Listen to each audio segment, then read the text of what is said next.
Hey, let's do it live on a First Friday Miracle edition of Cleveland Browns Daily. I am merely Bo. He is the great Z. Earbuds in. Oh, baby. There you go. All right, we're back. We're on to Tennessee. The time for doom and gloom and sadness is over. It's not for me. It is for me. Get with it. Come on. You know what? Get with it or get bent. Or get bent. I was going to say, you want to go over there and cry in your milk? Get bent. Oh, boy. We've got a familiar face. Yes, we do. Kareem Hunt, welcome home, buddy. Not that he ever left. I think he hung around. It's hometown for him, obviously. Take me through this process. Obviously, we have the just critical, brutal injury to Nick on Monday, and then it's like, boy, we got to find somebody quickly. How do you believe this process went that led to Kareem Hunt's reuniting with your Cleveland Browns? I think that they explored a couple of options, and I think one would be, a trade for Cam Akers, but at the same time, I think they were probably hesitant to give up an asset. There was some interest in Trey Sermon. He ended up signing with the Colts practice squad. Of course, you could have signed him off of there, but we didn't even sign him to our practice squad at that time. So I think it came down to somebody that they know, somebody who knows this offense, somebody who will be able to acclimate very, very quickly and be able to be, that second complementary running back to Jerome Ford. I think part of it had to do with the time to ramp up would be very small. Yeah.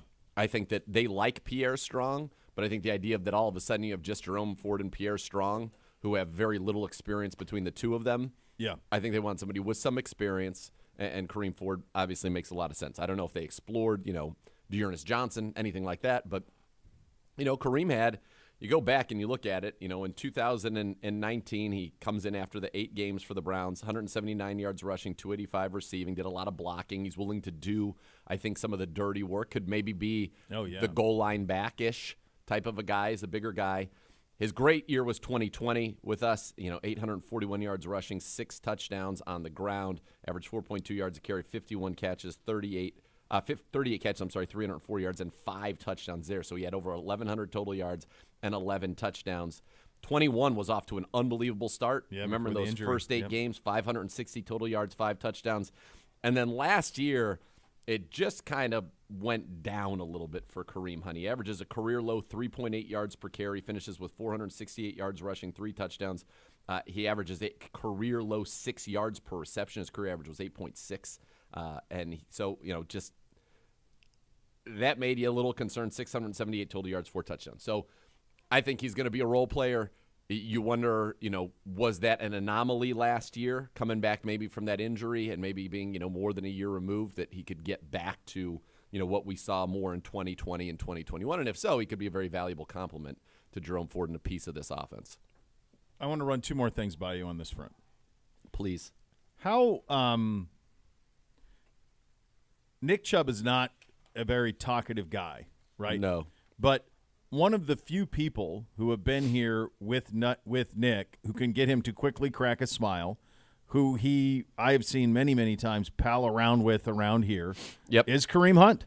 There was a Batman Robin boisterous silliness to Kareem that meshed. It was a yin and yang with Nick. The two of them had a very close relationship based on my perspective. That's what it looked like as teammates anyway. It seemed like they were very close as teammates. Yep. And this isn't scores. I don't know. Nick is a guy who we've had him on the show a couple of times, but he's a quiet guy by nature. You're not getting a lot out of him. Correct. But that's just the perception that I had. I do wonder if that played a part. Kareem visited the New Orleans Saints. He visited the Indianapolis Colts. Everything you said is on point. He will be able – if you needed – 22 carries out of Kareem Hunt on Sunday, provided he's in shape, no problem. He knows the offense. He knows the terminology. Yep. He's not going to be lost on pass pro. He knows everything that's required of him in this offense. He knows it front and back. But there's also that other part. I do wonder if, emotionally, I'm going to go pick up my guy. My guy's out. And I wonder if the Browns view it that way too. That everybody who knows what Nick is all about, few would know it better than Kareem Hunt. Agreed. No, I think that certainly could have played a role in it. I think that, the bond that he has, with a lot of guys on this team, the bond he had with Nick Chubb, and then his familiarity with the offense. I mean, I think he was a huge leader Yes. Or when he those first few Especially in years, 20. and 21. I mean, early start to 21, 20. I mean, he was a vocal, big-time bell cow leader. Yeah, 21. I mean, he made a couple of plays that really helped win the game in Minnesota, if you remember that one. And that kind of, there was also some turmoil that came out of that game. But, yeah, absolutely, kind of was a heart and soul of the team type of a guy. And you lose, the heart and soul in Nick Chubb. And so you're hoping that maybe you can get back to that. And I think if Kareem Hunt can come in and just, give you some good short yardage work, give you, some good pass blocking, some catches out of the backfield, I think that would go a long way to help this football team. And so he's going to get that opportunity. I do think Jerome Ford is going to be the main runner still. And now we'll just see what they can do, with Kareem Hunt in the mix. There were times when his running style would provide a jolt of energy. Yeah. Because it was so violent. Yeah, it was that play on the sideline against Minnesota. Remember, it was like check down, and he ran over like 8 guys. Yeah, the way that he ran in the playoff win over the Steelers, the way he ran over Spillane, the linebacker, just trucked him into the end zone. So, yeah, I definitely think that there's an emotional component that there wouldn't be with other players. There's a closeness with Nick. There's a closeness with many people on this team. There's a familiarity. It's just kind of a no-brainer on every level. There's one other thing that I want to run by you as well. Stylistically, Kareem's style fits very well with what I think we're going to have to do offensively now with Deshaun Watson. A primarily shotgun attack, primarily him not turning his back to the field, surveying everything. Kareem his best year as a pro was doing just that in Kansas City. Yeah. That's exactly what he did. He stood next to Patrick Mahomes.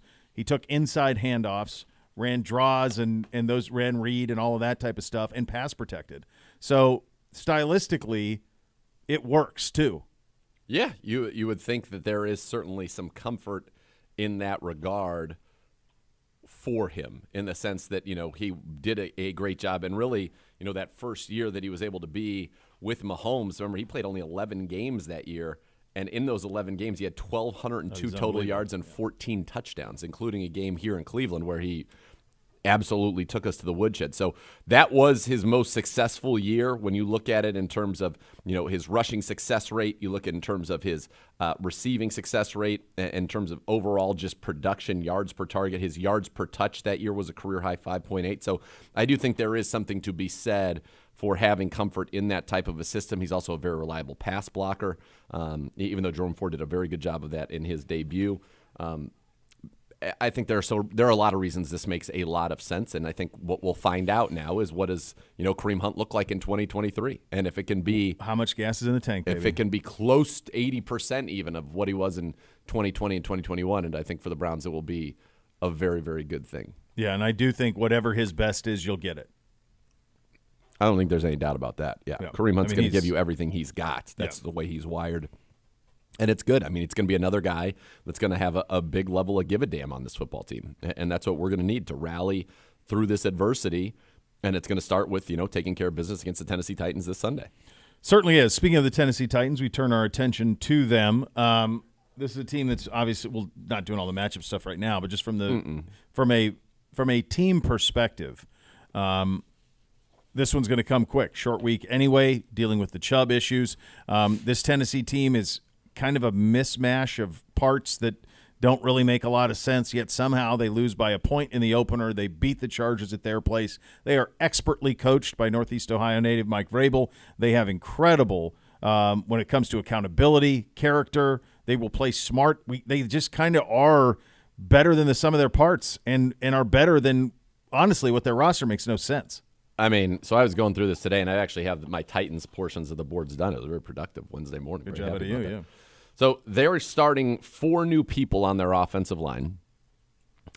They start 3 undrafted free agents on their offensive line. Chris Hubbard, formerly the Browns, is their starting right tackle. Daniel Brunskill was a former undrafted free agent for the Falcons back in 2017. He's starting at right guard. The center, Aaron Brewer, was an undrafted free agent in 2020 and has only made 4 career starts at center in his career, 25 starts overall, 4 at center, 21 at guard. Then they drafted Peter Skoronski, who was the 11th overall pick, but missed last week due to an illness, so he's their first rounder. He'd be the left guard if he gets to start. And then the left tackle is Andre Dillard, who many people would remember as a first-round pick of the Eagles, who never got to start for them. And they, after 4 years, no need to get your fifth-year option. Yeah. We'll see on down the road. 45 games. He's only started 11 games in his career. So you think about it, you might have a left tackle who's only started 11 games, a left guard who's making his second start, a center who's making his fifth start at center against our defensive front.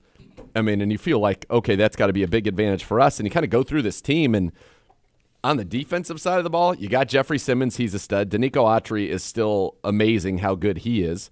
The other three linemen are all former undrafted free agents. In fact, Autry himself is, but at this point, when you have 50 career sacks, okay, that's pretty legit. They've got undrafted free agents all over the linebacker room. I mean, it is. Yeah.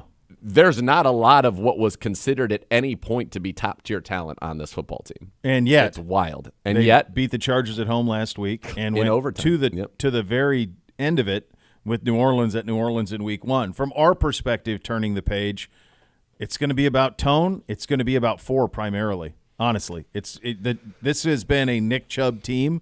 It is a Deshaun Watson team. It was going to head into that direction at some point eventually, but this is now in 4 we trust. Well, the time is now, right? I mean, you look at what he's got to do, and it's going to be an elite quarterback. And well, you've got. If you're looking for a matchup where you think things can maybe turn around for Deshaun Watson, how about this? He's taking on the Tennessee Titans. 5 of 6 career games against them, 100-plus rating, 90-plus all 6. 17 touchdowns, 5 picks, averaging 291 yards passing a game, 9 yards per attempt, and 119.2 rating. His 17 touchdowns are the most against any team in his career. He also added 208 yards rushing and 2 touchdowns on the ground. So basically he's produced 19 touchdowns in 6 games against this Tennessee Titans team. And this is a Titans team that is struggling. Their pass defense is ranked 5th in the league, but when you take out the sacks, because they have 7 sacks, they've given up 305 yards passing exactly, which is crazy, to Carr and to Herbert. They've allowed 3 passing touchdowns on the season. They're giving up 68% completion, 7.6 yards per attempt, which is 4th most in the NFL. That's also wild. Defenses, it is harder to pass the ball down the field now, I feel like, than ever in the NFL. It's Mahomes. There was a piece, I can't remember if it was PFF or it was right, about how to change Next Level, coverages. about how they've changed coverages. It's basically it's a reaction to what Mahomes has been and this notion of give them this stuff underneath all day and see if they'll have the patience to continue to take it and be accurate in it, right? Yep. And take those things underneath because we are not giving it up top. No, so this is a game, I think, to get healthy. Last year, the Titans were the worst pass defense in the NFL. This year, they are at the bottom once again. And so this is Deshaun Watson's game. This team he's played very well against. It's an opponent that, quite frankly, is a little bit banged up in their secondary and not that talented to begin with, even at 100%, other than you got to watch out for Kevin Byard and his 27 career interceptions. We do not want a repeat of 2017 when he came here and picked off DeShone Kizer 3 times. That would not be good. But no, this is a very good matchup. Jeffrey Simmons is a stud. Autry's very good, and they've got 2 rushers off the edge, Arden Key and Harold Landry, who absolutely can get to the quarterback. And so the Browns are going to have to be pass protection is once again an issue. This is a 3-4 defense, much like we saw with the Pittsburgh Steelers. Yep. And so some of the things that we were able to do against the Steelers, well, that's good. It's interesting. People have thrown the ball all over this Titans team. Nobody's run it. Now, the Saints were without Alvin Kamara. Mm-hmm. The Chargers were without Austin Eckler. Yep. But so far they're giving up like 2.6 yards a carry. They're like our run defense, which has been elite. Yeah. Those are your hot topics presented by Vivid Seats, officials fan experience partner of your Cleveland Browns. Coming up next, we hit one thought around the league. You listen to Cleveland Browns Daily, brought to you by Bally Bet, sports betting partner of your Cleveland Browns, now live in Ohio on 850 ESPN Cleveland.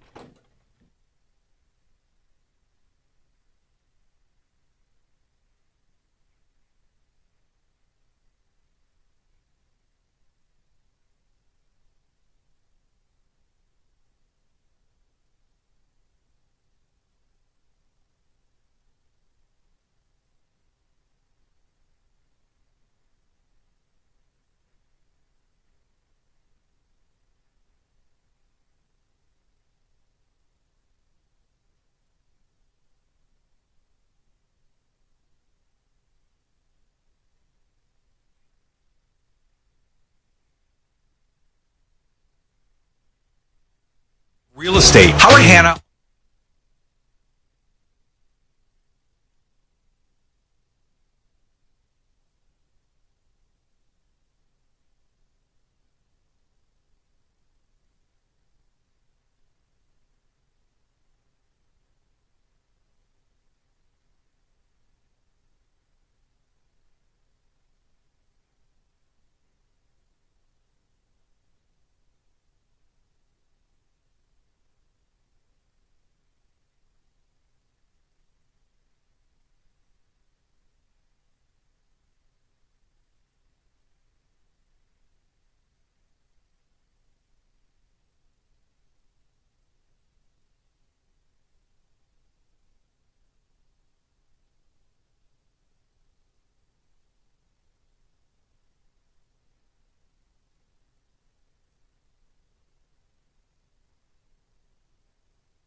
You need a new roof for your home. Never replace your roof again with the Renew Home Exteriors Replace Once for Life warranty. This month, with the purchase of a new roof, get free installation on solar-powered attic fan that's going to help take the load off your AC unit in the summer. Keep your attic venting properly. Install today. Save with no interest for 24 months. Renew Home Exteriors, superior products, and superior service. Visit renewestimate.com for more. Hello, Gibby. Howdy, boys. I give it. Turning the page. That's right. Turning the page. Otherwise, I'm just going to be angry all week, and we don't need that. That doesn't lead to anything productive. No, it doesn't. For Nick, baby. That's right. For Chubb. For once and for Chubby. Let's go. Cocktails. Take care of our guy. Champagne wishes. Caviar dreams. Exactly. You like caviar? No. Me either. I think it sucks. It's like drinking the ocean. It sucks. I don't get it. It's a lot. It's very expensive to like drink salt water. When we were in wine country. It was the blonde's birthday, and we got engaged, and we were at a nice joint, and they had the beluga, whatever, and it was an absurd price, but it was celebratory. Let's try it, and they brought it out, and I was thinking, well, I can't wait. I mean, I've heard about this forever, and I just went. It's like It was salt. like it was Jim Carrey Yeah. in Ace Ventura. Yeah. No, thank I you. showed that preview. I showed that trailer to the boys over the weekend. I said, "What do you think, fellas? I think we might run another Ace Ventura by him." That's never on. I never see it. No. If anything, no one it's the talks cable about guy. it. I've seen Yeah. the Cable Guy more than I've seen Ace Oh, Ventura. yeah. Cable guy is. Cable Eye is great too, but Ventura is unbelievable. It's a Yes. blast. And then My I think kids love Ventura. The Nature Calls is unbelievable. Tommy Davidson, come on, dude. Unbelievable is very high It's so praise for great, that dude. film. That When film is he not grabs great. that little guy and he throws him around on his thing like he's a. Oh, come on. That's perfect. It's so great. So many great scenes. The rhino costume. Come on. Like, what do you want? When he fights Tommy Davidson, Unreal. so good. Yeah, I think that's what we're going to try next. So how are you, Gibby? Other than moving on, here we go. We're rolling. I mean, that's it. It's a beautiful day. By the way, It is nice a little nice string day. of weather here. Yeah, What are we getting on Sunday? 72. Okay. It's supposed to be cloudy. Okay. But that was also supposed to be the home opener, and we know what happened there. So, yeah, I mean, it's supposed to be near 80 tomorrow. yeah. So we're 78, 78, 79, 72, 71. Basically, no chance of rain. No, it's great. all the way through Sunday. Except And I then- just got my lawn aerated, and I was hoping to plant some grass, but I'm gonna hold off on that. Yeah, 'cause you I'm need not to wait. watering the lawn. Yeah, you got to wait till Not in the fall. a Monday on that. Then you're going to be able to be all set up. Yep, there you go. Gosh, this is a great stretch. That's what I Early mean. October. Yeah. This is the best month to live here. It's September. Yeah. September, 'Cause halfway it's through all October. shifted. Yeah. Yeah, no humidity. It's great. It's perfect. Uh, In other words, this is what like Santa Barbara is year round. yeah, Right. 72 and sunny, no humidity. Yeah. We'll get to one thought in just a minute. Did you see this from Carolina? Go ahead. So I the didn't even Panthers understand it. utilized Andy Dalton as a designated fourth down QB in Monday night's loss to the Saints. What does that mean? Dalton replaced Bryce Young twice in short yardage situations. To sneak. One sideswiped by a false start, and the other a pitch to Miles Sanders. Frank Reich noted that Dalton taking short yardage reps could be part of the plan moving forward. It's like when Jacoby was our He said there's a designated lot of different things. I'll get to you. There's a lot of different things we could do, but I just feel very comfortable, and Andy Reich said on Tuesday. And some of those things you just want to limit the exposure of Bryce to, and Bryce can do any of it, but you've got an experienced veteran. Mr. Bishop, the floor yours. Can we trade for him to do that up here? So like in short yardage, Andy Dalton just runs in and we just run sneaks. How about we just sneak it with Deshaun Watson? Yeah, but I don't know. Maybe we don't want to do it with him, whatever. Like just get a guy What about my who plan? could just do that, or Chief, like someone. I mean, but like, give me somebody who's taking snaps. Like, I just want a guy to just fall forward, like Jalen Hurts. Like, just go forward. Have people push him. Just get the yard. We don't need to run option opposite ways. Like, let's just. Yes, I'm Get the all for yard. the sneak. All right, that was my question. And he referenced, All Reich for said it. later on, we had Jacoby Brissett. We brought him in on some short yardage Yes, situation. it's good. Yes, in Indy they did that. Yeah, I don't know. I like it. want it. I love Sneak. it. I love it. Short sneak. Yeah, Yeah. I don't know why more teams didn't install the Philly play this offseason. First of all, they need to ban it, which Of I'm course, but guessing they they're haven't. going to, and they didn't. So yes, So you should like be as long using as it. that's the case, every team in the league It's a free should have yard. that play. It is a free yard. He is exceptional with his leg strength and drive and all of that. Right, but it's not. Tom Brady he's not- didn't have that, and he was No. an unbelievable sneaker. And he's not exponentially stronger with his legs than Deshaun Watson. no, I would. So come on, Yes, let's go. Let's go. Snake- With that, we'll get into this little McVay thing as part of one thought. But Oh God. I my dad is so mad about it. I'm like, you didn't even bet on the game. What do you care? And he goes, it's the manipulating betting lines. That is factual. It is not manipulating a betting line. It has nothing to do with a betting line. It has to do with the fact that maybe he wanted to reward his supporters.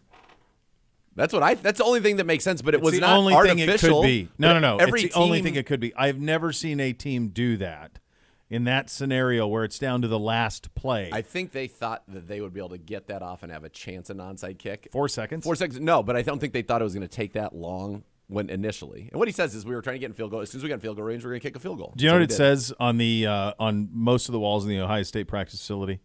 What? 4 to 6 A to B. 4 is the minimum amount of time for an NFL play if you run a scrimmage play. You can spike it in less, but 4 is the minimum. What they're asking is 4 to 6 goes for 4 to 6 seconds is the average play. Get from point A to point B as fast as do you it. can. 4 seconds, though, is Yeah. the number.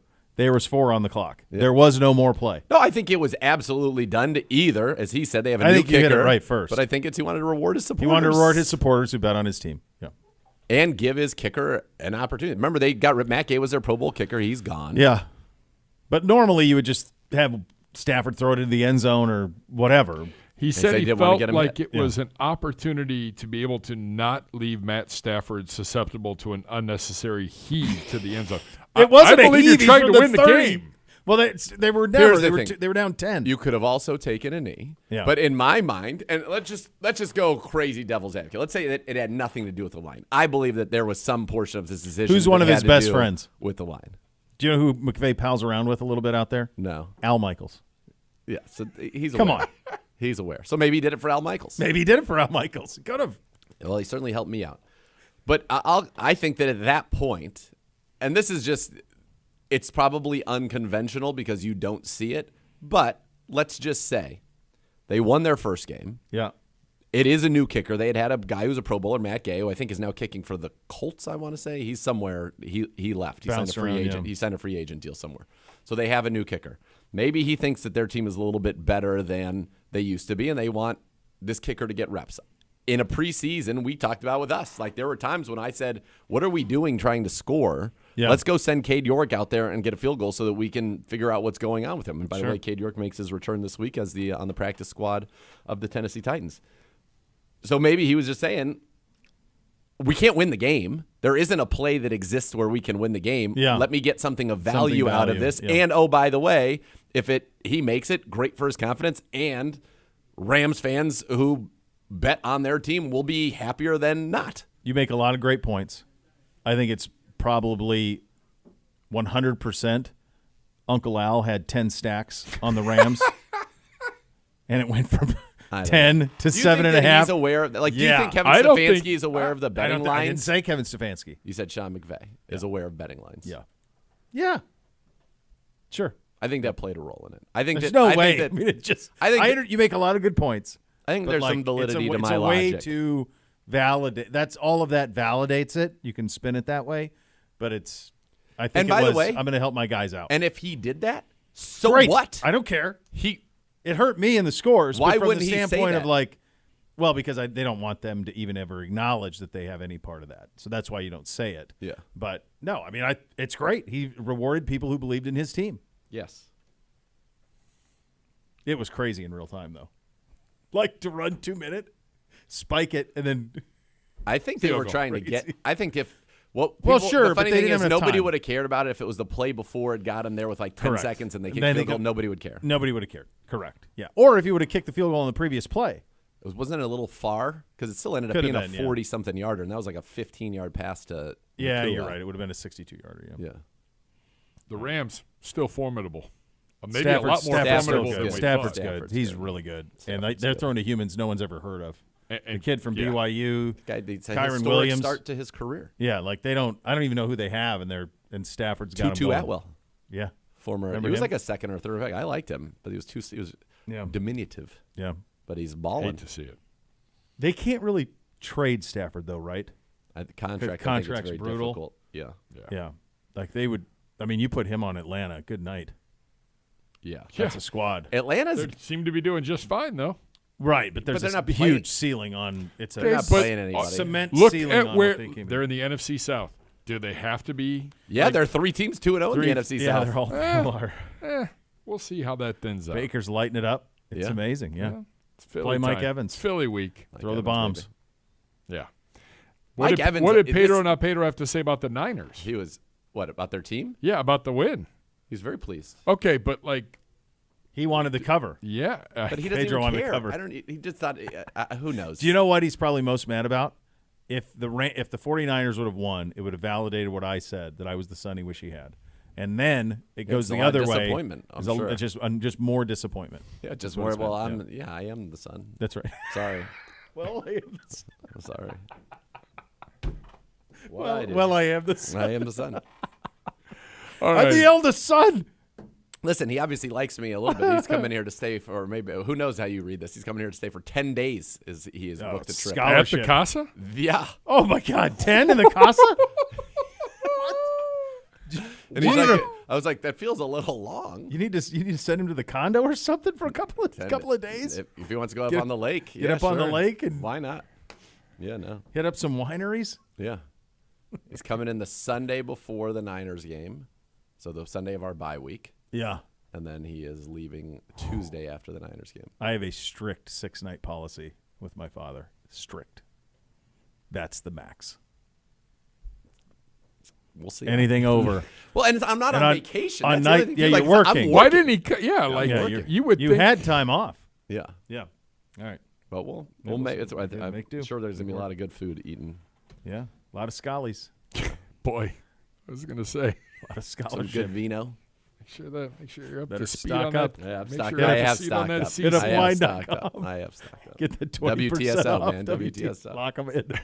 All right, one thought from week 2 of the National Football League, and we kick things off.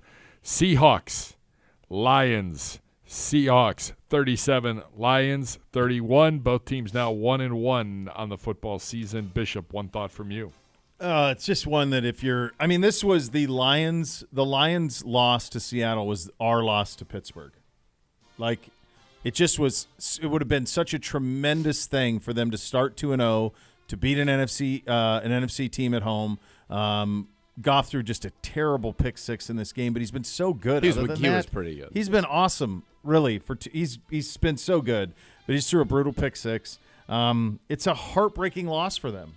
They had so much into it. It's just like, yeah, brutal. Montgomery goes down with an injury. I don't know how long that's going to be, but it sounds like a thigh bruise. But that's a bit of a blow as well. I just feel sick for them because they could have started 2-0, which would have been fun. How bad is a bruise that means you can't play football? Like, that must be gnarly. I would say I can't even. I mean, I just can't- from like a black and blue perspective, like that type Just- of bruise. Yeah, I don't know. I mean, that's a lot going on. Yeah. Yeah. Yeah. Like, we all have bruises. Yeah. But, like, you can usually manage, but we've had a knee bruise, keep Kelsey out of a game. Now we're going to have a thigh bruise. Yeah, These are some intense bruises. they are. Yeah. There must be something beyond what I understand a that bruise like to a- be. Like a blood blister underneath or something? Yeah, or I don't know. Or maybe it hit with such a hard hit that the muscles, like, instead of tearing, it's like cupped. We're not doctors. I have no clue. Not a Nope. doctor. No, Not at all. But Not a it's got to be a lot of pain. All right, for me in this one, takeaway, Geno Smith and the Seahawks can still sling it. Jackson Smith and Jigba just doesn't look fast to me, and I don't know what it is. It was kind of weird to me watching that game, watching him. And then I have to tell you, even though the guy got hit with a 15-yard penalty and he was completely in the wrong for hitting Jared Goff, have you seen the end zone angle of that? It's amazing where he's celebrating. And he hits him and is celebrating like he just got the greatest sack in the history of the world. truly believes he sacked the quarterback. Right. So then on some level it was not dirty or No. malicious in any way. He thought he Play sacked the fake was quarterback. that good Yeah, by Goff. that he thought he sacked the quarterback. Yeah. The funny thing is though, Goff did the good play fake and then he just stood in the pocket totally still. Yeah. The guy just creamed him. Crushed him. And then he's like, "Roar!" like 50 yards. I mean, he had to be, when they were like, dude, what are you doing? Be like, what are you talking about? Yeah. I sacked him. No, you didn't. Dummy. They ran it. That was a running play. Dummy, that was a running play. It was unreal. It was. Up next, from the AFC North, we haven't even touched on this, and it's Wednesday. I think we did a little bit on Monday. We did on Monday. Yeah, we did on Monday. I a forgot little bit, that Monday was. Yeah, Monday happened. Yeah, Monday did happen. Ravens 27, the Bengals fall to 0-2, 24 for the Bengals. 5 catches for 31 yards for Jamar Chase. He's starting to get a little bit unhappy. Throw it down the field, go routes. I thought the Bengals had every chance to win this game. Yeah, it's not like Baltimore was. Baltimore was not great. Their offense seems to be drop back. If it's there right away, throw it. If not, run. Or you can kind of run and then throw it. It was not a very in-rhythm offense, but certainly it's been effective. They put up 27 points on them. I like Gus Edwards as the power back complement. If this is what they're going to do, is kind of spread people out, and then he kind of reminds me of being like an Ironhead Hayward in the run and shoot of the Atlanta Falcons back in the early 90s. A team that I have a great affection for, if you don't know. The Bengals are in trouble. They're in trouble. It's one thing to be 0-2 and try to be the outlier, a year after year after year. It's another thing where if Burrow doesn't play this week, you got to think that they're looking at 0-3, right? So it's Monday night against the Rams. Yeah. I think the number one thought for here is, will Burrow ever be healthy this year? I mean, he was limping bad at the end of that game. So the injury happens first week of camp, second day of camp. Injury happens. He sits out all of camp. Jamar Chase goes on NFL Network and says, I really don't want to see him until week 5. Like, I want him 100% healthy before he plays. They play week 1. I mean, you're looking, it's Browns. It's a divisional game. You open with 2 divisional games. You can't, I'm sure from his perspective and knowing the competitor, can't punt these. We can't punt on these. We got to give it our best shot. Even a not all the way back Joe Burrow gives us that. Go back to our game on the. You guys are obviously there, but just from on the television, he was consistently monkeying around with that calf. Yes. He had bands. He was getting it stretched. He was trying to stay on the exercise bike. Yeah, they had a lot going on to try to keep that thing loose. It never worked. And if you watch him walking off the field Sunday with a noticeable limp, and you hear Zach Taylor in his availability so far this week acknowledging that there's a big problem, we're going to listen to doctors, they're in big trouble. Yes. Big. So he could be out. And the question is, even if he sits out 2 weeks, will he ever really be healthy? Their bye isn't until, I want to say, like October 10th or something like that, the second week of October. It's a long wait. So, like, you can't sit all that out. No, so that would be, is it the same week as our bye? I think it's a week after us. So then that would be week 6. Let's see. I believe it's a week after. It might even be later then. Yeah, it's later. It is week 7. Okay. Week 7. So he's got 4 more games to go before they get there. I don't know. It is. No, they're in a little bit of trouble. And Zay Flowers is a full day. Well, here's the other thing. And by the way, for the Ravens, Zay Flowers is excellent. The notion, Burrow's not 100%. That's a problem for him. But the notion that their defense was just going to be fine. Von Bell and Jesse Bates already have, I think, like at least 3 interceptions between the two of them. Yeah. Just getting rid of those safeties, sliding everybody up. I mean, it often doesn't work that way. You want it to. It's great when that does, but it's not always that easy. Yeah. It's not always, we have trade Stephon Diggs, we draft Justin Jefferson, and we just carry on about our business. We lose, Jesse Bates. Well, we drafted this guy in the first round, Dax Hill. It's going to be the same. So, but that's how they've always operated. I mean, remember there was one point in when Hugh was still down there and Marvin was the head coach. Like, do you remember looking at the roster? There were only like 3 free agents. Yeah, everybody were guys that they had brought in and developed. Yeah. But Burrow being great covered a lot of that great quarterback play covers shortcomings, and he's not because he's not healthy. Here's the other thing that I took away from this. There is no great team in our division as it stands today. No. The Bengals have issues. The Steelers are not good, even though we were worse. We are our quarterback playing at the level that he is capable of playing away from being really, really good, but losing Nick Chubb is a major blow. And I think the Ravens are Their defense is not great, and their offense is middling right now. Yeah, no, I agree. Up next, from the bigger games in Week 2, the Packers lose their first game of the year. The Falcons now 2-0. Falcons 25, Packers 24. Bishop, one thought from you. I mean, Atlanta, if they had a quarterback, could win the NFC, I think. I mean, Bijan looks amazing. Great defense. Really good defense. The receiving talent's nice. And keep in mind, they gave Calvin Ridley away for a bucket of balls. Like, can you imagine if he was on this team too? Yeah. Ridley and London and Pitts. He wouldn't get the ball. Pitts doesn't get the ball. No one can. So, like, if they had a real quarterback, they'd be really crazy. My prediction is that Jordan Love will end up being this year's, like, Justin Fields. Whereas, from a fantasy standpoint, he's great. But I don't know that it's going to equal the sum of its parts. He was pretty bad in the fourth quarter of this game. I watched quite a bit of this game. He was dreadful. But fantasy-wise, like NBC's doing cartwheels. I told you, Dad, he scored 30 points. So he's going to put up fantasy stats. He's thrown for 150 yards a game. Right, but he's going to get red zone stuff. He's going to run ball inside the. He's going to get a lot of that. So I think that's 3 fourth-quarter drives, not one first down. This is what I think. Oh, he was bad. He was very terrible. bad Yeah, when they terrible. need to throw it. Yeah. They have some. When they get Christian Watson back between Watson, I think that Jaden Reed kid they drafted in the second round this year is going to be pretty good. So I kind of like some of their talent. I'm concerned about him. Atlanta.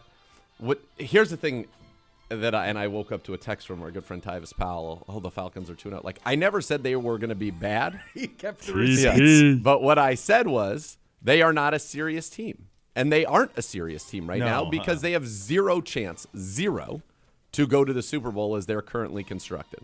Zero. They needed, like, what they're trying to do, and I don't think people even realize this. If you ask most, Tennessee Titans went to the playoffs 3 straight years. They were the number 1 seed in the AFC one of those years. 2 years ago. With a very good defense. Yep. Dominant running back Derrick Henry. And Tannehill is, by the way, light years better than Desmond Ridder, but they were never a threat to actually win the Super Bowl because they can't score enough. No. This you get ahead of this Atlanta team, I think you're going to be just fine. I agree. Ritter is not good. No. I'd almost, if I was The them, Falcons' defense is better, though. I'd almost want to see Taylor Heineke because at least he can sling it and make some plays. Got a little gunslinger in him. I don't know. But I think that the Packers, they're not dangerous. Obviously, you lose Aaron Rodgers. You know what I was thinking last night? Imagine, like, we had a build-up for, like, Game of Thrones. Like, that when you got all the hype and Sean Bean, everything was centered around Sean Bean. Mm-hmm. Now, Sean Bean is, if you don't know this already, too bad. Spoiler alert, cover your ears if you haven't watched it. The season 1 of Game of Thrones is really not my problem. He's out after episode 9. Yep. What happened with Aaron Rodgers is like every Game of Thrones poster, trailer, whatever, the whole and then he doesn't even get to make it into episode 1. Yeah, correct. Like, this whole season in the NFL, the biggest storyline was Aaron Rodgers. He had a vehicle that was basically his own documentary about getting ready for this season and then gone in an instant, and it's crazy. And the Jets are a disaster now. They are. Yep. A disaster. Like, the fact they haven't traded for a quarterback is insane to me. Where's the CBSA crew on Sunday? Awful. That's crazy. Jets, How do you make Patriots. sense of that? So you I got to did call a little, an audible. You got to call an audible. I did some homework. First 3 weeks are mapped out before the season starts. They're stuck. Nance hasn't had a good game. No. Nance has had Eagles, Patriots, Cowboys, Jets, and now Patriots, Jets. Oh, gosh. Why would they map that out? They map out the first couple weeks, so like they now know what their week 4 assignment is, and it just should seems be so better. weird to going me forward. that why would you feel the need to map out the first 3 weeks? Just from a travel, I don't grief! know. Like, it's not like Nance is flying commercial. This is another one of those dumb staggered Mondays coming up too. Yeah, it's another one of those. Yeah, I mean, however, the only game there's that Nance could have done. These Broncos, are 2 Miami. decent games now. I agree. Broncos, Miami would be the only. That's a much better game. Agreed. That would be the one. It's much more fun to do That's that the one. game. Frankly, our game is probably one of the top 3 in the AFC. Yeah, it's not a great slate. The It's not a great AFC slate. slate, and yet, How about Yeah. Chargers, Vikings? Not so great on Chargers, the crew. Vikings actually would have been, in theory, a good game. They're both 0-2, but I think that's going to be the most At least a entertaining fun game. Yeah. Yes. Yeah. all right. One quick thought: Commies go to 2-0. Broncos 0-2. Commies win 35-33. They tried to give it away at the very end. Sam Howell might be okay. He made a couple of throws in that game that were pretty impressive, and he was a guy that a lot of people thought people were going to tank for until he played that next season at North Carolina. So his talent was never a question. He's getting a real look, and he looks pretty good. For which game? Sorry, I was Washington. reading. Washington. Russ Nice still job. looks broken. Marvin Mims is nice, vertical. They can't run the ball. Their offensive line their line might be one of the worst in the league. And I Yeah. think that's going to be a big problem for the Denver Broncos. Sam Howell, a little bit of moxie. I like He that. got a good arm, man. Brian He can Robinson spin is it. a hammer. Yep. Think about what that guy. I had him in the playoffs. A year ago, that guy wasn't. In our predictions, baby. A year ago, that guy wasn't playing because he had been shot in the leg. Yeah. In a carjacking. He's a attempt. monster, too. He's And a he is monster at Alabama. Big physical guy. physical. They have a little toughness, but with McLaurin, with Dotson, they've got the ability to throw it. And I will say that I will consider for a very, very long time the fact that Logan Thomas held onto that ball to be one of the most impressive things that I've seen, because that He's hit, as cheap, big a cheap shot as you're going to see in the league. like, that was a cheap shot. That was, without question, a Yeah. cheap shot. And then they tossed him. He was gone. I mean, See ya. immediately. Chiefs down the Jaguars, 17-9. Ugly. Gross. Gross game. Gross. And you wonder, like, how does that happen where this game offensively is so bad? And I think it's more concerning from the Jaguars' perspective. Now, when you watched it, they were so close. I think they had 2 touchdowns that were caught where, like, Ridley's toes were barely out of bounds. But kind of stunning. ETN does not look great running the ball for them right now. But this should be a dynamic team. Christian Kirk, Ingram, Ridley, just as the top 3. Zay Jones didn't have a catch after leading the team or having a great game in week 1.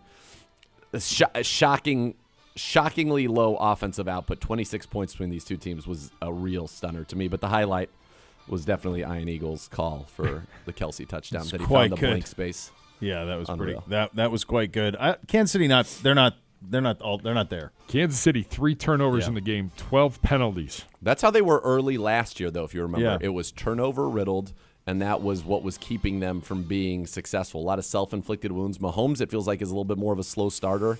He had been in his historically, right, in September, like never thrown a pick or anything. Lights out in the openers and all that stuff. So they're definitely this one looks a slogging little out of the bit- yeah. gates. All right, final one here. We're just picking out a few of the bigger ones. The Tennessee Titans, the team we will face this Sunday, get off the schneid. They are now 1-1. They take down the Los Angeles Chargers, 27-24. Bishop. The waste of talent It is that has taken place stunning. in Los Angeles with the Chargers, now going on 3 seasons, it's fireable 1,000 times over. It's so derelict of duty. It's nuts. Nuts. Like they got nothing to show for all of this talent. Bosa and Mack and good Lord, Herbert and Allen and Williams and Eckler and nothing. Not a playoff win. Nothing. 1 playoff appearance. You blew it, boy. That's it. And a playoff appearance in which they lost the game. So I said where blew it. Yeah, Lawrence Up threw huge, 800 blew it. interceptions in the first half. Yeah. Al Michael's somehow favorite blew it. game of his career. Oh, Yeah. my I mean, it was just Brandon Staley's a Northeast Ohio guy. You don't like to do Northeast Ohio crime. My man. No, it's You ain't it. It's not the right solution. I don't think there's any doubt about that. The other thing that stood out to me in this one was, Tannehill was so bad week 1, 198 yards, under 50% completions, 3 picks. And in this one, 20 of 24, 246, but it was down the field. In week 1 on passes of more than 10 yards in the air, he's 4 of 12 for 57 yards, 3 picks. Last week, 5 of 6 for 161 yards. The Browns cannot give up the big play in this one. And you go back and you think about 2019, I hate finding things like this out. That Derrick Henry catch and run 75-yard toucher, longest receiving touchdown of his career. He only has 3 receiving touchdowns in his whole career, by the way. 1 against us, and that was the longest reception. But Titans are not great. If be good, and that's our problem right now. Awful. Get out of our own way. We Yeah, do we- that. We yeah. will beat we are better than they are. Yeah. Got to do it. Got to play clean. We meeting the Titans, or do you want to guess the spread next? What do you Knowing feel on the like? clock. I think we meet the Titans. We could do meet the Titans tomorrow if you want. Or Let's you meet want the to? Titans tomorrow. We'll guess the spread coming up next because we've kind of met the Titans a little bit already. A little bit. Yeah, we've talked. We talked about some of their depths. we've We'll talked some we'll meet Titans. them officially tomorrow. We will put Dr. Z to the test coming up next. You're listening to Cleveland Browns Daily, brought to you by Bally-Vet. Sports betting partner of your Cleveland Browns, now live in Ohio on 850 ESPN Cleveland.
For a team of injury lawyers dedicated to every client every day, call 1-800-ELK-OHIO. Elk and Elk's proud partner of your Cleveland Browns. Time to dial up Dr. Z and see if we can guess the spread. We're 2-0 this week. 2-0 on the season for you, my friend. We start on Thursday night football. Giants at Niners. Niners wearing the gorgeous throwbacks. It's got to be Niners -7. Incorrect. We're off to a good start, baby. Niners -10. 10? 10. That's a big number. That is a big number. Titans at Browns Sunday. Browns -3. Yep. Standard. Nailed it.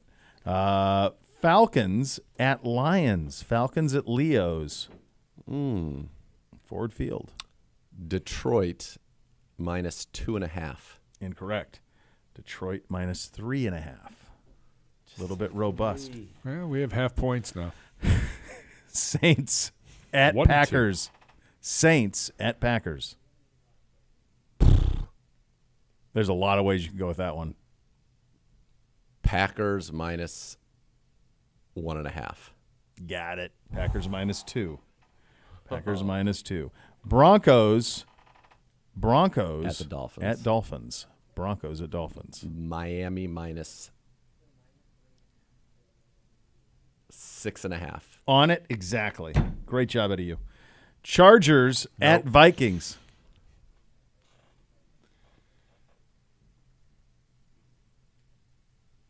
Chargers at Vikings.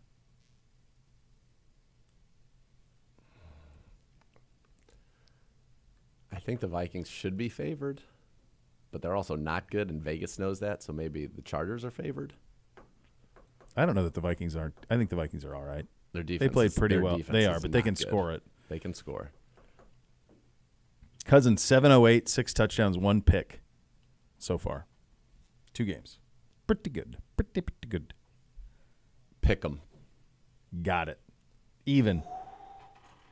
That is Those that's two an in a row impossible are- those, one with I'm a going to tell you 1/2. right now, I've never seen the two that you just nailed almost makes me question your integrity. Why? Miami 6.5 and a pick 'em. Well, I wanted to get 7 on the 6.5 because last time I went off of the Oh, top number. man. Those are brutal. That's incredible out of you. The house is not pleased. Patriots, Jets. So I got a long way to go. It's only 4 right. Patriots, Jets Where? at New York. In New Jersey. In New Jersey, yeah. East Patriots Rutherford. -3. Got it. -2.5. Bills Awful at game. Commies. Bills at Commies. I don't think it's going to be a big number. I think Bills -3. Bills -6.5. That's crazy. There's my town. integrity right there for you. Off by 3.5. Texans at Jaguars. Jags -7. No. Jags -9.5. Big numerals. Big number there. This week. Yeah. Colts at Baltimore, Love doing gentlemen. this on Wednesday. It's Good job, Uno. Baltimore, gentlemen. Baltimore -6.5. Nope. Baltimore -7.5. Carolina Love this at now. Lumens Segment's back. 5-5. against Seattle. Carolina at Seattle. Seattle -. I don't think it's going to be a full 7 for them. 5.5. Got it. 6. Before you go any further, Yep. these are the 3 late games on These are Sunday, by tough the way. lines. I know. The 3 late games. There's only 3.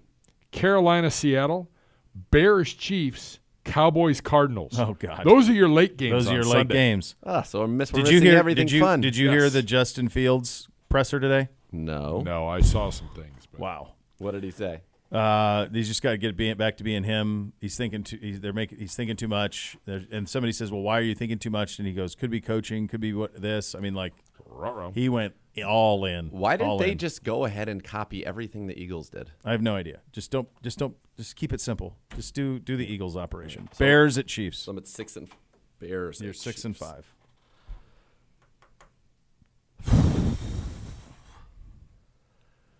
I know it's double digits. I feel like it's got to be. So is it 10 or is it 14? I'll go. I'm gonna take the bait. Chiefs minus 14. Incorrect. Should've Chiefs taken the minus difference. 12.5. I would know. I mean, that's an impossible. That's an line. impossible get. Yeah. That's an 12.5 is the number on that one. 12 and Dallas wrong is what it is. an at impossible. Arizona. Home game for the Cowboys in Arizona. Boys at Cards. Dallas minus 9.5. Nope. Minus 12. What? 12s are bad. I mean, 12's brutal. nobody's ever gonna get a 12. If you would have got those two 12s, I would have just walked the hell out of Yeah. it. I'm out. 12. You're clairvoyant, Z. Steelers at Raiders. Steelers at Raiders. Raiders Yep. minus 2.5. Got it. Exactly. Got it exactly. Ram it. So we're at 7-7. That's right. I need these two. You need to get these two But for the tie- win, but tie you can feels like a you win. can yeah. Tie On feels like this a win. week, you Yeah, could this a is push. I think tough. would be thrilling. Okay. Just ram it at Bengals. Just ram it at Bengals. Do we know this? I don't know. Can I ask? Wednesday. Can I ask a question? Okay. Do you? I think the line is reflective of what the Cincinnati Bengals have shown you in 2 weeks. Is that too much of a lead? No. Nothing. No, that I think doesn't it- tell me. I know what you're saying. So what you're saying is They're an there's 0-2 football team. What I think you're saying is there is some risk built into the line for Burrow. So I'm going to say Bengals minus 2.5. Got it exactly. See, I told you. See, I know you. I knew you know what I meant by that. Yep. All right, this is it. This is it. Eagles At least I guaranteed a tie. This was a Eagles. tough week. at a resurgent Baker Mayfield and Tampa Bay. Eagles at Bucks. I don't think they're going to give him a full tutty. Eagles Yep. minus Eagles 6. at Tampa Bay. Incorrect. What is it? 5. I was going to say 5.5, and I'm like, 8 up, 8 down. Good. let me tell you something. You had was- a couple humdingers. that was a tough week. You remember like what 12s, 0s, I will be interested 5s. to see what changes on this by Friday when we do the scores. Oh my god, I think a lot will. Oh, I was off by 3+ points on a lot of them, but like in my mind, I was going back and You forth also between got 5.5 some and great 6. ones. You got a couple. You got two. You got I got a to 6, pick them, a which 6 in a half and point. pick 'em. In a half point, I can only get a pick 'em if I hit it exactly right. Exact. Yeah. No, that was it. All It right. was a risky pick because if it wasn't a pick 'em, I couldn't get it. That's right. But it felt like I didn't want to say one. Sorry. The Cleveland Browns and 8-8. avocados from Peru and Meyer want you to enter the Ultimate Football Sweepstakes for your chance to win a 2023 Ford Lightning electric pickup truck, a VIP tour of the CCMC, or $1,000 Meyer gift card. Visit your local Meyer or clevelandbrowns.com/avocados to get involved with that. We'll do a little higher or lower, better or worse coming up next. You'll listen to Cleveland Browns Daily on 850 ESPN Cleveland.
Century, Rumpke Families operate one of the nation's largest waste and recycling companies, providing top-level services to residential and commercial customers. That's Rumpke Waste and Recycling. Visit rumpke.com to learn more. Time for a little higher lower, presented by Keep It Fun Ohio and the Ohio Lottery. Remind you to know your risks before you gamble.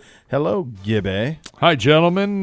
Pete Prisco. Oh, baby. Oh, goodness. We haven't had a Right. good Prisco in a while. The trial of Prisco. The trials. It was such a quick. Pete's struggle and trials on this show. Pedro's. They do. Yeah. They really do. This is his NFL Week 3 power rankings. He bases it on the overall season so far, FYI. Okay. Right. So, Okay. by the way, interesting stat from him. Teams that start 0-2 make the playoffs 11% of the time. That means of the 9 teams that are now 0-2 after 2 weeks, the stats say 1 will make the playoffs. Yep. Yeah. That's it. Interesting. Because Yeah. there's some good 0-2 football teams. Nonetheless, Who's the most likely 0-2 to make it? Is it still Burrow and Cincinnati? I have to say the Chargers. No, I don't. No, I think they have even bigger problems. I like the Chargers. I like the Vikings still. I just think the NFC is so open.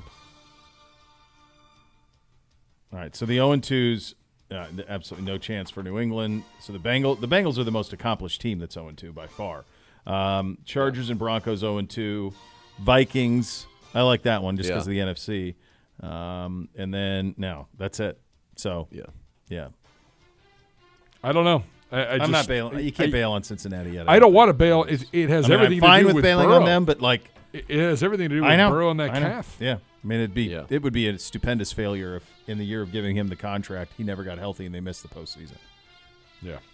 Yeah. First and foremost, he has our Cleveland Browns at number 17, falling 10 spots from last week in his power poll. Jeez. It's It's a pretty big. I mean, when you do that, though, that was bad ball, man. That's what it was. He has the Seahawks and Squealers ahead of us, the Lions, the Giants, and the Jets behind us. Zagura, higher, lower, or just right? If we play as we are capable of playing, we're much better than this. But 6 turnovers in 2 games. No Nick Chubb. No Nick Chubb, and you blew it, boy, bigly against the Steelers. So it's probably just right, but it's a It's a tough pill to swallow. It's a very disappointing place to be ranked, if we're being honest. You can make an argument we should go down 1 behind Detroit. Detroit won at Kansas City week 1. If you want to do that, you could. It doesn't matter. Like this is what you get. This is what you get. 6 turnovers, 2 games.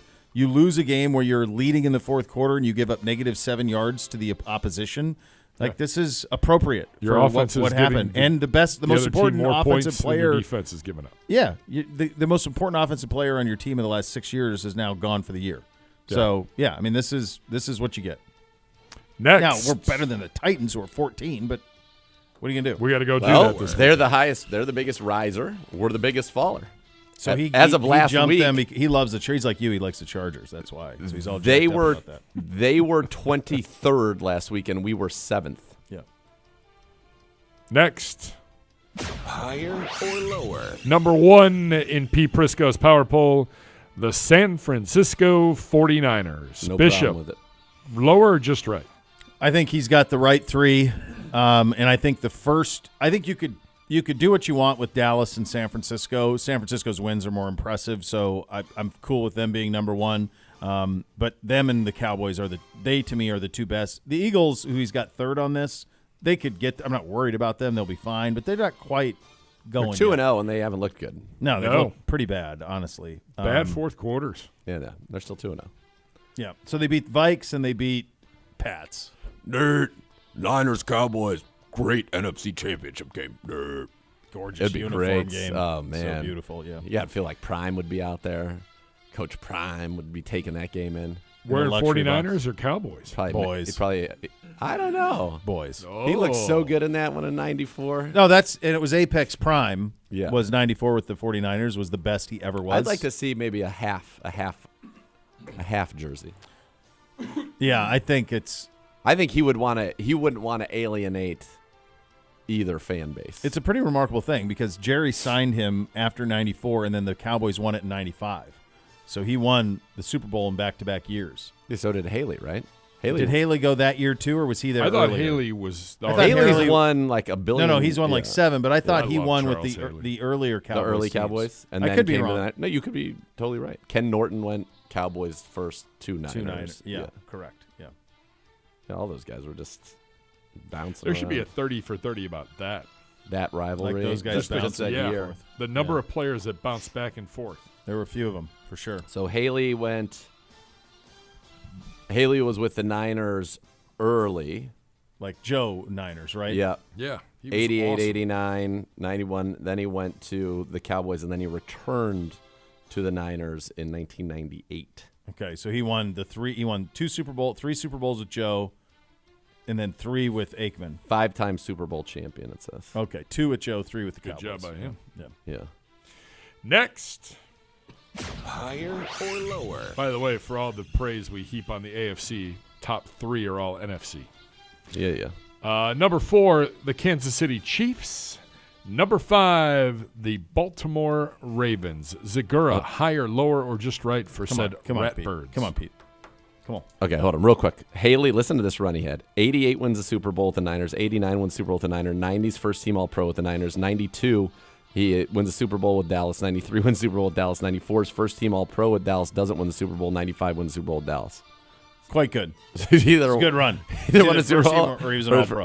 Yeah, pretty good. He's All very right, good. you said the This is silly. The This Ravens, is- are Ravens number fifth. 5. they are not better than Miami. I don't think that. I think that is absurd. So yes, they need to be lower just on the Miami one alone.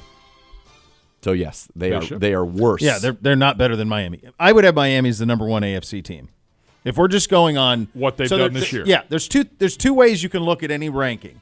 One is a poll mentality. So what that means is if I'm betting my life on an AFC team, I'm going to bet on Kansas City because I believe in what they will be. So I'm going to put them high.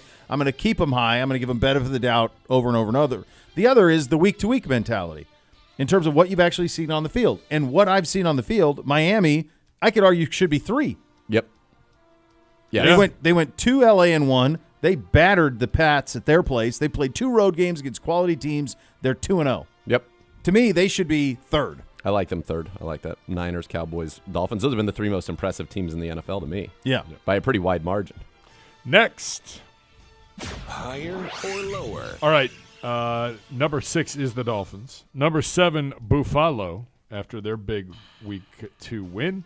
Number 8, the Commies, undefeated, up 6 spots from 14 to number 8. Bishop, higher, lower, or just right. Right behind him, by the way, the Saints and the Jags. The Saints defense, Joe Woods getting a lot of praise. He is, yeah. I would take right now. I just can't buy that the Washington Commies are the 8th best team in the NFL. I think the Lions are better. So they've won. I think they the beat, Seahawks are better. The Cardinals week 1, Yep. and then they beat Denver week 2. And barely beat the Cardinals. Yeah. Went to Denver. Yeah, they did. I know, but I don't know what that Denver's- even means. I think Denver might suck. They beat the teams that he has on this ranked 27th and 32nd, and he's got them at 8. So that So it doesn't something add up. doesn't jive there. That doesn't add up. The Jags are better than they are. I will take the Jags, the Seahawks, and the Lions ahead of the Commanders. And I would take us. We beat them last time we played them. I'd take us as well. All right. Next.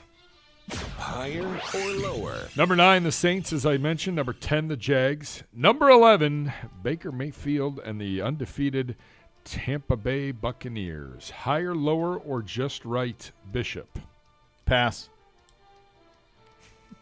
You can't pass. I just did. No, you can't do it. You had 3 options: better, worse, or just right.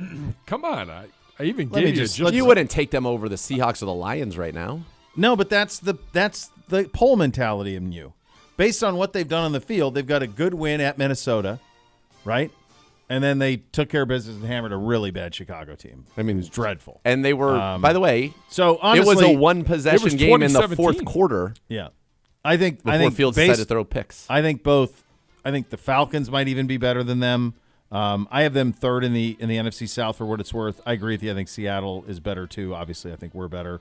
Detroit, but they are 2-0, and so here's another thing. Like they still have a lot of that talent that won a Super Bowl not that long ago. Mike Evans is still there. Levante David's still there. Like, they've got that structure White, to them. Goodwin, Vita Vea. Yeah, so they've got that structure to them. And Baker's playing fine. He's playing fine. So it's they can be a team that hangs around. They really can be. Yeah, Next. they could be a playoff team. For sure. Higher or lower? All right, I'm going to jump down here. If I look through things, the Falcons are at 12, Packers 13, Titans 14. We talked about the Seahawks and Steelers, Browns, Lions, Giants at 19, Jets at 20. Where would you put the Cincinnati Bengals right now? Because they're 21 in Pete Prisco's power poll. Higher, lower, or just right? Zagura. I put them ahead of the Jets. I don't even care. So they're better than that. I know that the Jets have a nice defense, but the Bengals are still a better team. better than the the Chargers Giants, are better too. than the Jets. They're both better If than you're the Giants. playing the New They're York better than Jets and you can Pittsburgh. score 10 points, Yes. you are in cruise control. Yes. I would also say, though, that as it currently – I mean, honestly, like, the Chargers have been more impressive than the Bengals. The Bengals have Yes. been really And neutered. Same with the Rams, What honestly. about the The Steelers? Rams. How can the Steelers be ahead of any of these teams? Well, they beat us.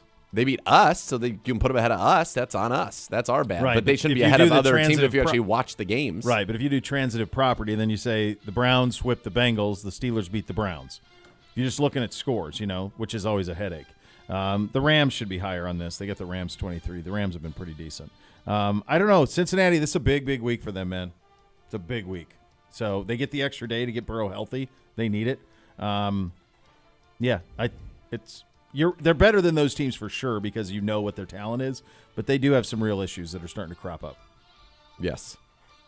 So next, Higher or lower? real quick here, because we're going to try to cram a bunch of breaks in before Coach at 2:30. If I look at the bottom three teams, Yeah. the Bears are 30, the Texans are 31, the Cardinals are 32. Yep. Do we have that right? I mean, the Panthers are 29. I feel like the Panthers Patriots defense- should be in the bottom three. Panthers' defense is pretty good. They've got some players defensively. They're absolutely feckless offensively. The Bears are the most disappointing by 1,000 miles. It's just gross. And then the Cardinals aren't trying. I'd honestly like of the 0-2 teams. The Cardinals are going to end up picking first and third or whatever in this draft, so they're going to feel pretty good about that because they have the Texans pick. Remember that. But C.J. Stroud's That been was pretty so good. that they could get Stroud and Anderson. Who both have been good. Anderson's been really good, and Stroud looks great. Stroud's Of the doing rookie fine. quarterbacks, he's been the best. I feel fine if I'm the Texans. So I feel okay if I'm them. But the Bears are they're on the verge of a meltdown there with Yeah. what happened today over there with Fields and his comments. It's a Not mess. great. Mess. Minnesota's the best 0-2 team, by the way. I will say, because we've talked about this so many times, no. there In the NFC. must be some. I think what we're seeing manifests itself, obviously, with poor coaching from Justin Fields is probably why he's not a 49er. I don't think he ever would have been in the rhythm of the offense, No, I think throw you're it right. where it needed to go. And I think I was just like, that's not, I can't work can't with do that. this. I'm Yeah. not doing it. I And don't care about- honestly, it might be something our guys we have to adjust to here. I think we do.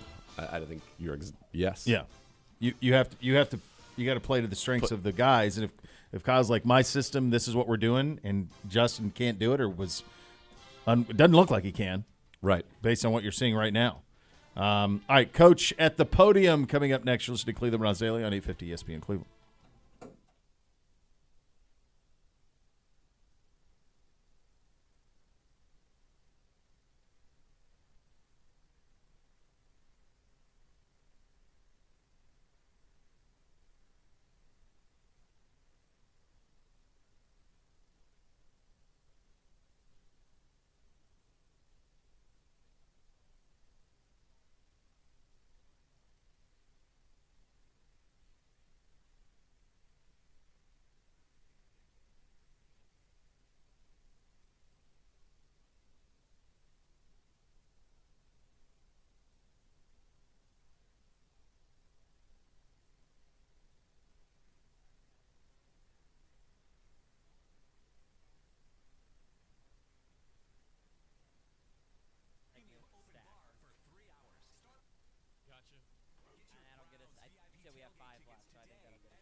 Recycling is a family-owned and operated company. Our employees are a part of that family, and we are grateful for the men and women that continue to perform essential duties, no matter what the situation. We've been in business for over 90 years, and we believe that our people make all the difference. We take pride in all the communities we serve. Whether you join us as a customer or as an employee, you'll become a part of the Rumpke family, too. Visit rumpke.com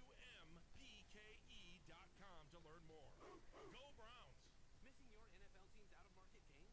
Not a great plan. A much better plan? Switch to my plan from Verizon and get NFL Sunday Ticket from YouTube and YouTube TV on us with eligible phone purchase and unlimited plus. That's a value of up to $449. Get every out-of-market game every Sunday afternoon. Switch to my plan at your Verizon store today. And for a limited time, get NFL Sunday Ticket from YouTube and YouTube TV on us with eligible phone purchase and unlimited plus. It's your Verizon. $449 value applies to NFL Sunday Ticket season 23-24 only. Additional terms and embargoes apply to NFL Sunday Ticket on YouTube. No refunds. University Hospital Seidman Cancer Center. If you have cancer, you have choices when selecting care. Choose some of the most advanced cancer treatments, preventions, and diagnoses, thanks to our long-standing focus on research and commitment to clinical trials. So if you ever need cancer treatment, University Hospital Seidman Cancer Center is here for you. Learn more at uhhospitals.org/cancer. Calling all Browns fans and dog lovers. Join the Barking Backers Club, the fan club for dogs presented by Milkbone in association with Embrace Pet Insurance and Pet Supplies Plus. You'll get access to premium live events, and your furry friend will receive a membership kit that they'll love. The Barking Backers is the ultimate fan club for dogs and the perfect way to show your love for your four-legged friend and for your Cleveland Browns. Sign up today at barkingbackers.com or on the Browns mobile app. But don't wait, spots are limited. In Cleveland, we believe in working hard and football. That's why Cross Country Mortgage is the official mortgage partner of your Cleveland Browns. That's two teams dedicated to getting it done and bringing home wins for the land. From buy to refi, let Cross Country Mortgage help you score the best loan. Go get one done. 1, 2, 3, 1, 2, 3. Reach out today at ccm.com. Equal housing opportunity. All loans subject to underwriting approval. Cross Country Mortgage, LLC. NMLS 3029. Cleveland fans, whether you're cheering your favorite home team at home or a party, Cheez-It, Pringles, and Kellogg's Frosted Flakes help you get game day ready. Who can deny 100% real cheese with Cheez-It? Bold, flavorful Pringles, the sweet spark of Kellogg's Frosted Flakes, or even all three. You don't have to because we got your great game day snacking covered. So stock up on Cheez-It, Pringles, and Kellogg's Frosted Flakes today at your local discount drug mart, the official drugstore of the Cleveland Browns. Popular Roundup Report has been linked to non-Hodgkin's lymphoma, as evidenced by a recent multi-million-dollar verdict. If you use Roundup and you've been diagnosed with cancer, call 1-800-HELP-OHIO. Check out Honda certified pre-owned vehicles. They are like new and only available at your local Honda dealer. Checked, inspected, and reconditioned with genuine Honda parts by factory-trained technicians. Honda certified it and backed it with a 7-year, 100,000-mile warranty. Certified pre-owned Hondas are in stock now at your local Honda dealer. Drive worry-free with a 7-year, 100,000-mile warranty. Honda certified it. Only when you buy at your local Honda dealer. University Hospital Seidman Cancer Center. If you have cancer, you have choices when selecting care. Choose some of the most advanced cancer treatments, preventions, and diagnoses, thanks to our long-standing focus on research and commitment to clinical trials. So if you ever need cancer treatment, University Hospital Seidman Cancer Center is here for you. Learn more at uhhospitals.org. Yeah, I have to zoom up. They haven't let us in yet, though. Okay, and you're able to record on it? Crew to an easy evening on the couch. Tito's Play it on the air? Yeah, I'm able to play it on the air, and then we'll have Justin Cooper's out there recording it for our station stuff. But if you guys need it sent right to you, cut, I can try to do that as well. No, I think we're gonna roll on it, and if anything, I'll get a scoop. Thank you, though. No problem. Yeah, I'm just waiting for them to let me in. That's the screen I have up right now. Every 6 seconds, a pet parent is tackled by a vet bill of $1,000 or more.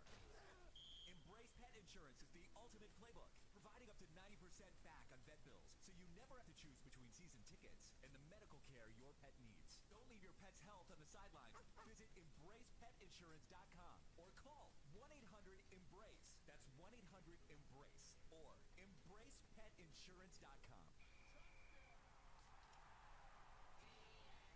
On game day, there's nothing like tailgating, touchdowns, and Twisted Tea Hard Iced Tea. Twisted Tea goes down smooth and tastes like real iced tea because it's made with real fruit tea. Back in 30. Refreshing and a 5% kick of alcohol. Twisted Tea Hard Iced Tea.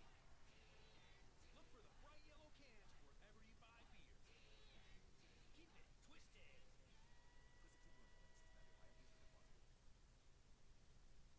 Being a victim of medical malpractice can affect every part of your world. Elton Elk knows this, and it's why we're there for every client, every day. Call Elton Elk at 1-800-ELK-OHIO.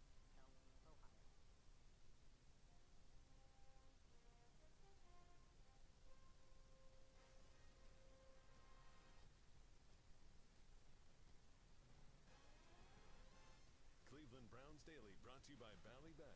Coming soon to Ohio on 850 ESPN Cleveland. You guys ready? No coach yet.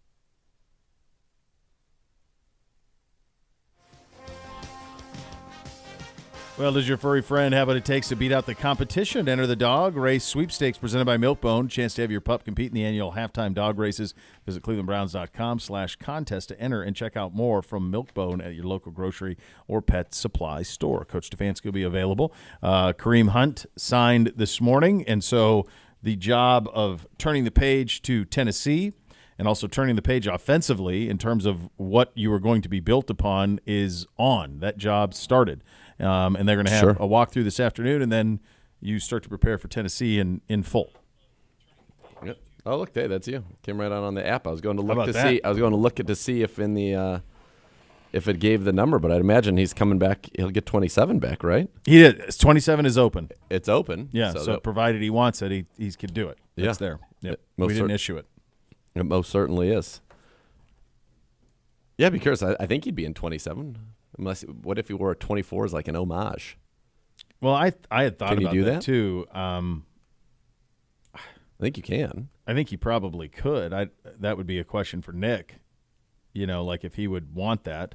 Obviously, you don't issue that number until he does. If he wanted a single digit, 9 is open. No, 9 is Tillman, right? Well, no, Tillman's 19. Tillman's 19. So 9 and 10 are open from a singles standpoint. There's no teen. He was always 15 is open. When he was obviously 27 with us. He was 27 with the Chiefs as too. well, right? So Yeah. that's been his only number. So my guess is that's what he would keep. I got to add him into the old boards. See what he Yeah, was. he was 27 both places. So he was 3 at Toledo. Taken. Yeah. My guess is he'd be 27 again. Yeah, I would think. Yeah, so he was 3 in high school too. All right, just waiting for Coach to get to the thing. The press conference is up. So that's where that goes. We're waiting Coach, where he'll be asked about Kareem Hunt and the role and what all of that looks like, and obviously the way this needs to look going forward. As Deshaun Watson will now have all of the fingerprints all over this. Wherever we go, whatever we are going to be as a football team, Deshaun Watson's going to have to take you there. The answer. No, he is. That is the answer. It is Deshaun Watson. He's got to do it, and he's got to be the guy that is who he was. Yep. And hopefully better than that, right? I mean, everyone wants to be better, but we need to go back to that realm. He's only had one rating over 100 with the Browns. He averaged 103 plus, actually 104.5 with the Houston Texans. Like, we need that guy. Yeah. Where it was just every week excellence. And he had some low games. It's not like all of his Browns games are his lowest rate games, but the proportion of them that is staggeringly high. Yeah, and as good as our defense is and as good as some of our weapons are, in addition to him, like our offensive line's got to play better. We've not been good up front at all. Jed Wills has been responsible for 30% of the pressures. That has got to be better. That does. Here's Coach Stefanski at the podium. So if you guys are down. Do you want to do an opening statement first, and then we'll go to hands raised? Okay, thanks, Jordan. Okay, start our preparation onto Tennessee. Excited about the opportunity to be in front of our fans again. They were unbelievable week one. I expect the same from our group. We're excited about the challenge of playing another AFC opponent, a one-on-one football team. Have a ton of respect for Coach Vrabel and all of his coaches. They do a great job down there. Really, really well-coached offense, defense, and special teams.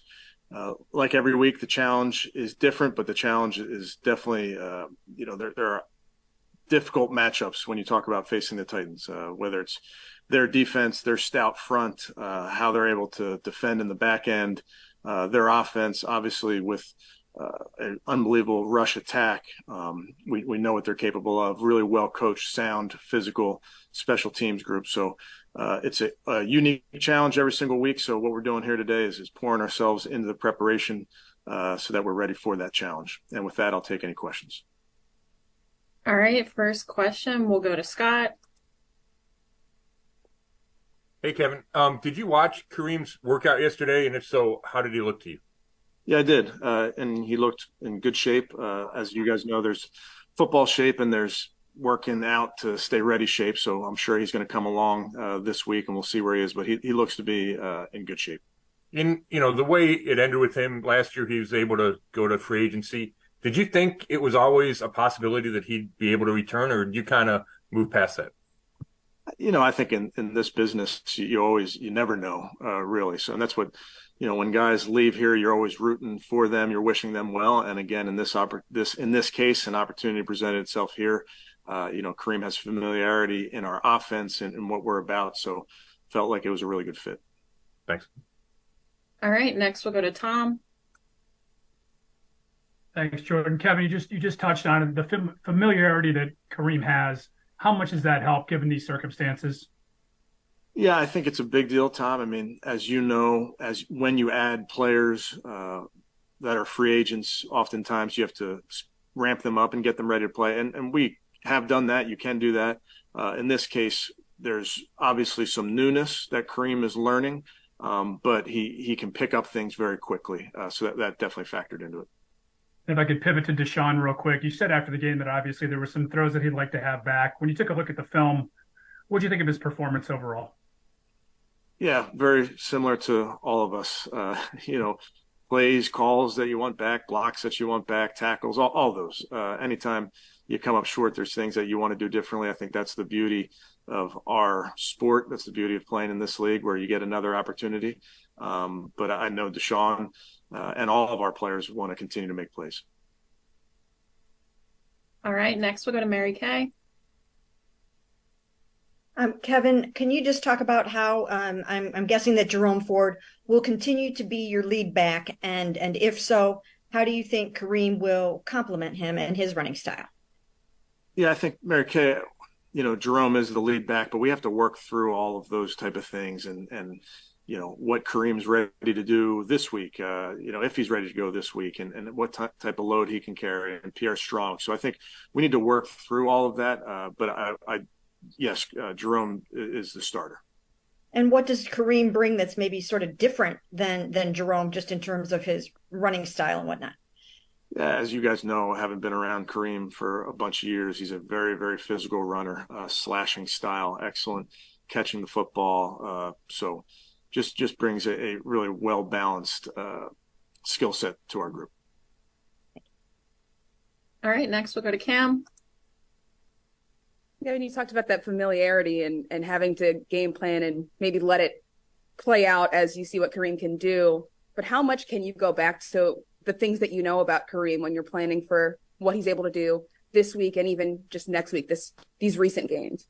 Yeah, I think that's a good point, Cam. I mean, it's a familiarity that Kareem has with our offense. It's also our familiarity with Kareem and his ability, and the run types, the pass types that he excels at. So I think both things in this instance help us. All right, next we'll go to Jeff.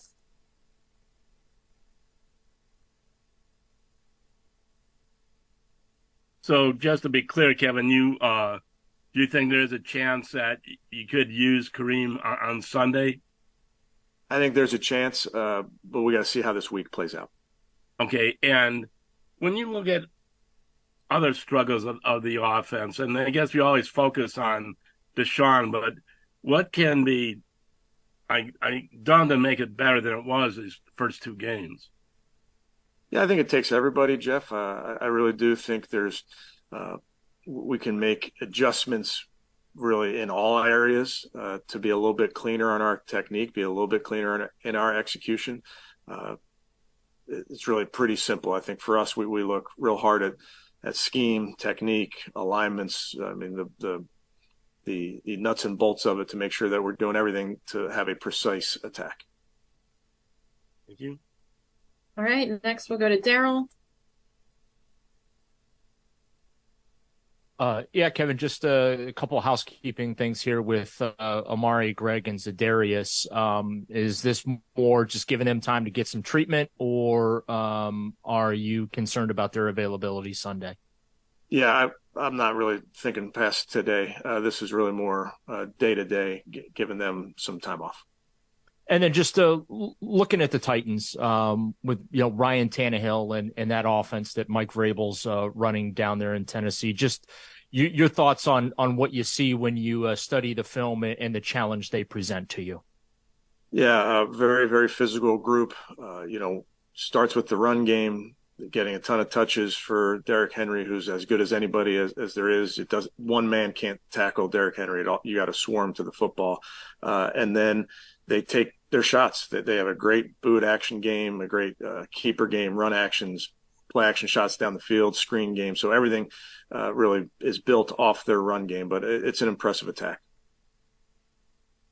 Next we'll go to Ashley.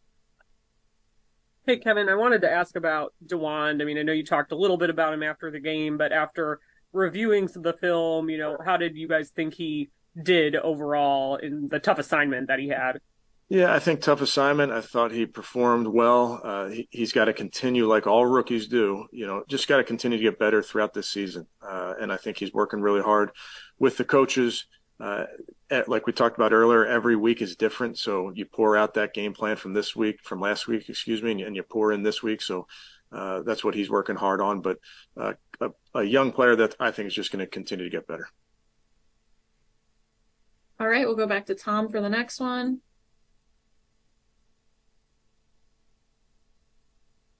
Sorry, I didn't need anything. Oh, wave them off. Come on, Tom. All right, next one will go to Chris. Hey, Kevin, I know Jim spent the last couple of years in Tennessee kind of advising in some sort of advisor role. Just curious, how much do you see similarities between what they're running defensively to what you guys do, what Jim does up here? Yeah, I'd say that they're pretty different schematically, just where they're built from and some of the core things that they do. Obviously, Jim's influence throughout their time together, Jim could probably better answer that, but I'd say there's probably more differences than there are similarities. All right, next we'll go to Tony. Kevin, a little unsure about something. When Ford went down for 4 weeks in training camp, you acquired Jordan Wilkins. Then you traded for Pierre Strong. So why now with Kareem Hunt and why not then? Yeah, I just think you're always looking at the ways to improve your team, Tony, and based on your team at the moment. Obviously, Nick Chubb being unavailable factored into this decision. And Kareem knows that. And Kareem feels, as sick about Nick's injury as anybody. But this is the situation that we're in, the circumstances. So I think Kareem's excited about the opportunity. Okay, thanks. All right, next we'll go to Kelsey. Kevin, going back to Kareem for a second, with having Jerome and Pierre as kind of younger guys, what is his leadership style? What do you think he can bring in that aspect to help them kind of grow as players? Yeah, I think with our roster, Kelsey, if you look at it, you have a bunch of different guys in those roles, not just Kareem, really in every single room. There are veterans that have been there, done that, if you will, and can really show the ropes to the young guys, sometimes verbally, sometimes just by doing your job. So I think Kareem first day in the building, kind of a different first day because he's been here before, but he's really working hard to make sure he can catch up. And then I think the young guys will watch how Kareem works at practice, in particular in the games. He practices hard. He plays hard. Thank you. All right, we'll go back to Mary Kay. Yeah, Kevin, Jed Wills, obviously on the game-winning fumble recovery, he struggled on that particular play, and he's kind of taking a beating all over the place. My question is, with you guys having to commit so many resources, chipping and whatnot, to DeWand, did it leave Jed out on an island a little bit over there? And what might you say about his performance that night? Yeah, I mean, it's hard to look back when I'm looking forward, Mary Kay, but it's a tough game. Those moments are going to happen at times. We expect Jed to bounce back. That's a good football player that he was going against, but we're going to focus on the Titans and really moving forward. All right, and last one to Scott. Hey, Kevin. Obviously, Jerome had that real long run, but what did you like about how he handled being pressed into that bigger role Monday night?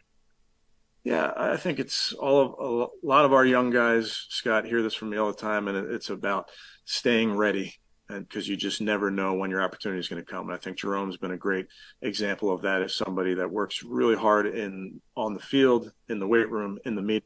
I'll put you guys up as soon as it ends. Really is diligent about the preparation, again, because you just don't know when your time's going to come. So I'd applaud him for his preparation and being ready for that moment.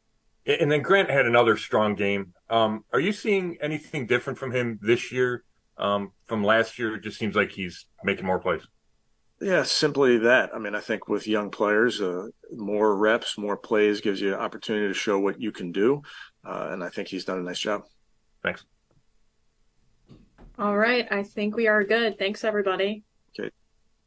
I thought the question Tony asked to Kevin talked to something that you and I talked about off the very start of the show, and that was the uniqueness of the Nick Chubb injury. Yes, is what allows for Kareem Hunt to come back. Correct. On both sides. Correct. Both from his perspective and for our perspective, is that it's because it is Nick Chubb.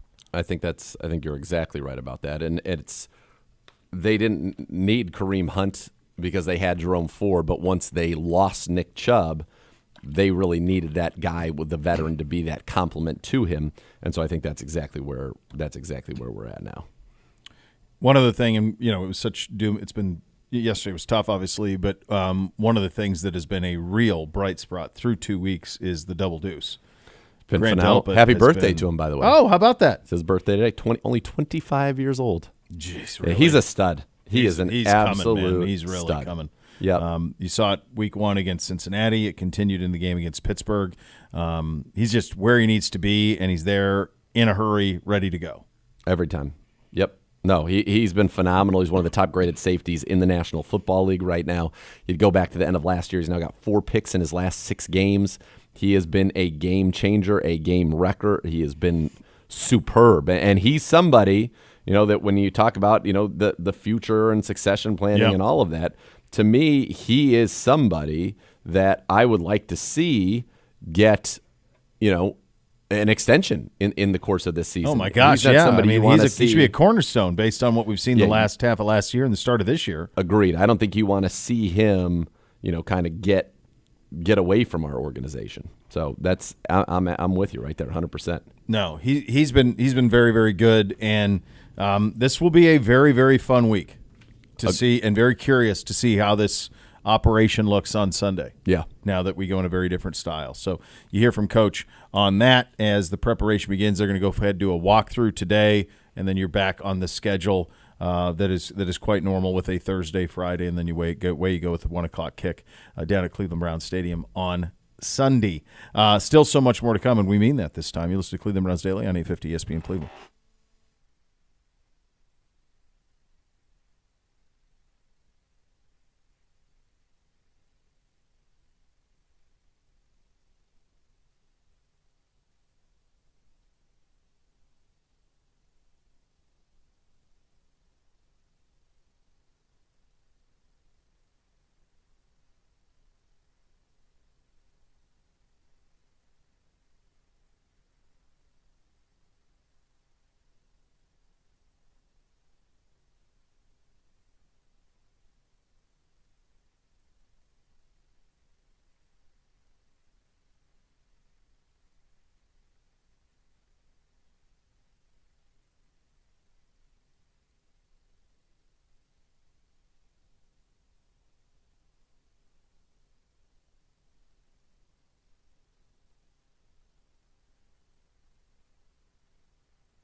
Does your furry friend have what it takes to beat out the competition? Enter the dog race sweepstake presented by Milkbone for a chance to have your pup compete in the annual halftime dog races. Visit clevelandbrowns.com/contest to enter and check out more from Milkbone at your local grocery or pet supply store.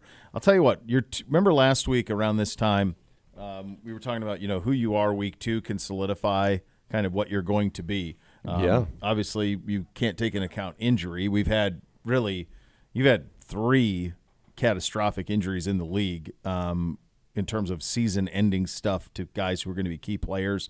Certainly 2 that are on a whole nother level, one with Rodgers and then obviously Nick, but even J.K. Dobbins. You had some major injuries that have shaked up the way that you were going to view this league. I mean, I go back to our preseason prognostication. I mean, I had the Jets winning the East. Yeah. I had them in the AFC Championship game. And I mean, it was like that's NFL, all gone, man. Like to lose a quarterback – to lose a quarterback and you lose the face of the offseason in 4 plays, and by week 2, I heard Kyle Brandt talking about this morning on Good Morning Football, and I think he's right. I think Nick Chubb is on a short list of universally liked players. Yes. By both fans and media and, everybody. Well, especially current players. Everybody loves Nick Chubb. Mike Tomlin calls him Mr. Chubb. Mr. Chubb. So, like, the idea that you lose those 2 guys the first 2 weeks is an incredible blow to the league, but also an incredible switch of how you view the AFC. Totally.